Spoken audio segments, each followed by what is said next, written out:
पाकिस्तान ने हार मान ली और हॉस्टिलिटी रोकने की कोशिश की। अब रोक दीजिए महाराज। यह पेशकश इस कैबिनेट के साथ स्वीकार की गई थी। सुने, रुकिए तो रुकिए, बता दूंगा। यदि आज हम लोग सत्ता पक्ष में हैं तो ऐसा नहीं है कि हम हमेशा सत्ता पक्ष में ही रहेंगे। उनकी आंखों में विश्वास है और उनका संकल्प अडिग है। वे न केवल भारत की सीमाओं की रक्षा कर रहे हैं बल्कि हमारे राष्ट्रीय स्वाभिमान की भी अध्यक्ष महोदय रक्षा कर रहे हैं। अध्यक्ष महोदय, किसी भी देश में जनता सत्ता पक्ष को और विपक्ष को अलग अलग दायित्व सौंपती है, दोनों को अलग अलग दायित्व। और हेल्दी डेमोक्रेसी में तो स्वाभाविक है। सत्ता पक्ष का काम होता है जनता के हितों को ध्यान में रखते हुए कार्य करना और विपक्ष का काम होता है सरकार से जनता के मुद्दों से संबंधित जरूरी प्रश्न। नमस्कार दोस्तों, मैं हूं परवीन सानी। ऑपरेशन सिंदूर पर स्पीच देते वक्त रक्षा मंत्री राजनाथ सिंह तब स्पीच दे रहे थे। उस दौरान ऐसा क्या हुआ जिसे गृह मंत्री अमित शाह, कैबिनेट मंत्री जेपी नड्डा और निशिकांत समेत बीजेपी के सभी सांसद चौंक गए। रक्षा मंत्री राजनाथ सिंह ने ऐसा क्या कहा जिसे सुनते ही नेता प्रतिपक्ष राहुल गांधी ने राजनाथ सिंह से दो टूक सवाल कर लिया, जिसका जवाब राजनाथ सिंह अपनी पूरी स्पीच में नहीं दे पाए। राजनाथ सिंह ने ऐसा क्या कहा जिसे सुनते ही प्रियंका गांधी, राहुल गांधी मेज थपथपाने लगे। चलिए एक एक कर बताते हैं। दोस्तों, बीजेपी की ओर से 1971 में भारत पाकिस्तान युद्ध को लेकर आजकल ये नैरेटिव फैलाने की कोशिश की जा रही है।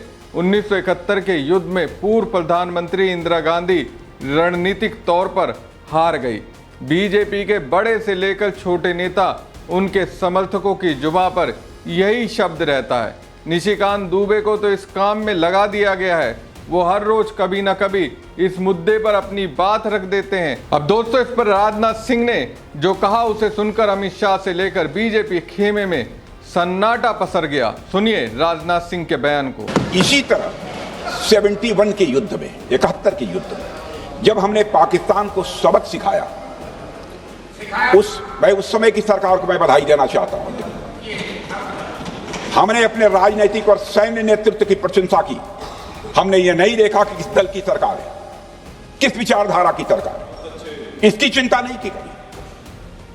हमारे नेता अटल बिहारी वाजपेयी ने संसद में खड़े होकर उस समय के नेतृत्व की प्रशंसा की थी। हमने इस बात की खुशी जाहिर कि हमने अपने शत्रु को सबक सिखाया। हमने उस दौरान यह प्रश्न नहीं पूछा कि सबक सिखाने के दौरान में भारत के कितने प्लेन्स गिरे, भारत के कितने इक्विपमेंट्स बर्बाद हुए। यह प्रश्न अध्यक्ष महोदय उस समय भी हम लोगों ने नहीं पूछा। अध्यक्ष महोदय, यदि मैं इसे और भी प्रैक्टिकल तरीके से समझाऊं तो किसी भी परीक्षा के परिणाम में रिजल्ट मैटर करता है। यदि किसी परीक्षा में कोई बच्चा अच्छे मार्क्स लेकर आ रहा है तो हमारे लिए उसके मार्क्स मैटर करने चाहिए।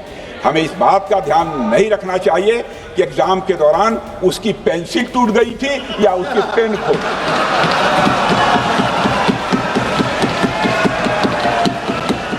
ऑपरेशन सिंदूर पर लोकसभा में चर्चा के दौरान रक्षा मंत्री राजनाथ सिंह ने कहा, जब हमने 1971 के युद्ध में पाकिस्तान को सबक सिखाया था, मैं उस समय की सरकार को बधाई देता हूं।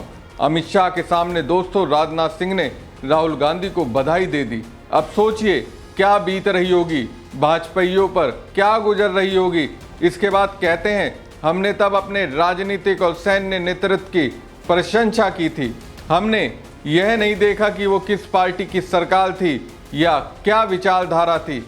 हमारे नेता अटल बिहारी वाजपेयी ने संसद में उस समय के नेतृत्व की प्रशंसा की थी। हालांकि राजनाथ सिंह का पर्पस तो ये था कि विपक्ष उनसे और उनकी सरकार से सवाल ना पूछे, लेकिन एक तरह से उन्होंने राहुल गांधी और प्रियंका गांधी के सामने ये स्वीकार कर लिया, इंदिरा गांधी द बेस्ट थी।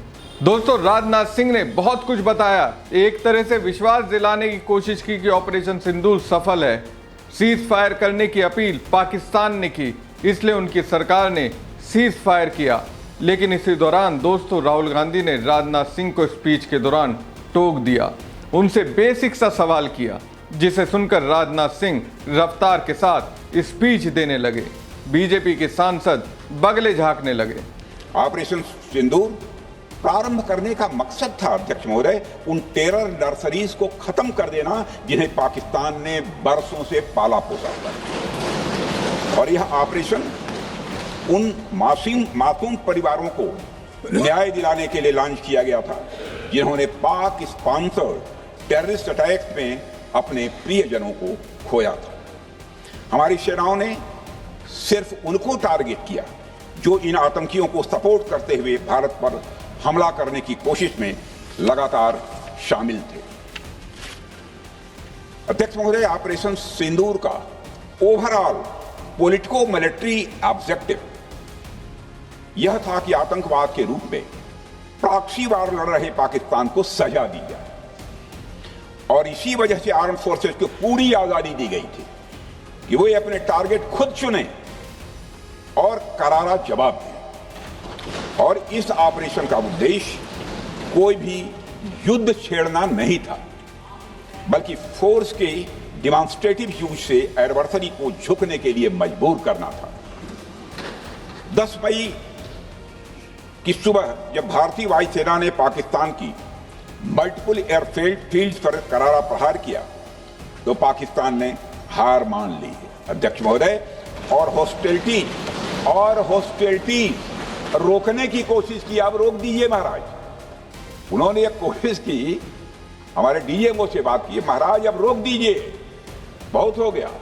यह पेशकश इस कैबिनेट के साथ स्वीकार की गई थी। सुने, रुकिए तो रुकिए, बता दो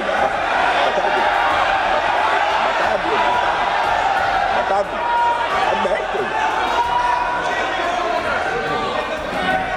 आपको मौका मिलेगा। यह क्यों रुका, इसका पहले ही मैं पूरी तरह से वर्णन कर चुका हूं। अध्यक्ष महोदय, मैं नेता प्रतिपक्ष को बहुत सम्मान के साथ कहना चाहता हूं कि कृपया एक बार मेरा पूरा भाषण पूछ लें। आपको प्रश्न पूछने की पूरी आजादी है, आप पूछ सकते हैं, मैं उसका उत्तर दूंगा। तो दोस्तों, राजनाथ सिंह ने कहा पाकिस्तान ने हमसे कार्रवाई रोकने को कहा। राहुल गांधी ने सवाल कर दिया तो फिर कार्रवाई रोकी क्यों? सीधी सी बात है ये दोस्तों, ये सबको मालूम है पाकिस्तान सुधरने वाला नहीं है। जब भी देश पर आतंकी हमला हुआ तो सरकार ने एक्शन लिया, फिर सरकार की ओर से दावा किया जाने लगा अब पाकिस्तान आतंकियों को शह नहीं देगा, लेकिन फिर से आतंकी अटैक करते हैं। इस बार भी रक्षा मंत्री राजनाथ सिंह कह रहे हैं ऑपरेशन सिंदूर जारी है, तो साफ है सरकार मानकर चल रही है पाकिस्तान की ओर से फिर से आतंकियों को भेजा जाएगा। जब मोदी जी और उनकी सरकार को मालूम है पाकिस्तान नहीं सुधरने वाला है तो फिर उसकी अपील पर सीज फायर क्यों किया गया? इसी सवाल के साथ मुझे दीजिए इजाज़त। हमारी खबर आपको कैसी लगी कमेंट बॉक्स में कमेंट करके जरूर बताएं। साथ ही पेज को ज़्यादा से ज़्यादा लाइक और शेयर कीजिएगा। धन्यवाद। पाकिस्तान ने हार मान ली और हॉस्टिलिटी रोकने की कोशिश की, अब रोक दीजिए महाराज। यह पेशकश इस कैबिनेट के साथ स्वीकार की गई थी। सुने, रुकिए तो रुकिए, बता दो यदि आज हम लोग सत्ता पक्ष में हैं तो ऐसा नहीं है कि हम हमेशा सत्ता पक्ष में ही रहेंगे। उनकी आंखों में विश्वास है और उनका संकल्प अडिग है। वे न केवल भारत की सीमाओं की रक्षा कर रहे हैं बल्कि हमारे राष्ट्रीय स्वाभिमान की भी अध्यक्ष महोदय रक्षा कर रहे हैं।